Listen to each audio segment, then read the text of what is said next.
Pour moi, il y a une chose que tu as dit, c'est le mot attention. En fait, l'enjeu pour gérer tout ça, c'est qu'il n'y a pas de bonne ou de mauvaise recette. Je rejoins tout ce que tu dis, mais c'est en fait, je suis attentif à ce que les autres ont besoin à ce moment-là. Et l'idée, c'est de, moi, en tant qu'entraîneur ou en tant que manager ou président, peu importe, mais la personne qui doit faire quelque chose à un moment donné, il doit être attentif à ce que les autres ont besoin.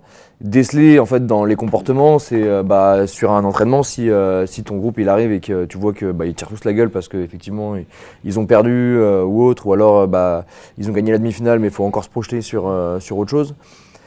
Du coup potentiellement tu vas pas avoir les mêmes discours, mais du coup de quoi l'autre a besoin. Et c'est de sentir, c'est de connaître, et du coup ça demande de connaître vraiment un peu dans son intimité l'autre et d'apprendre à le découvrir. Souvent on fait pas ce lien, on a notre manière de fonctionner.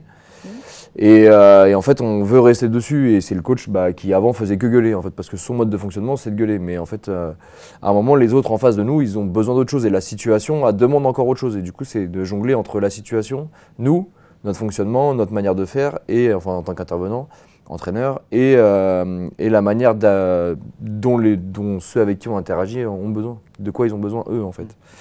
Et c'est ce triptyque là qui fait que ces soft skills en fait sont tout le temps en mouvement.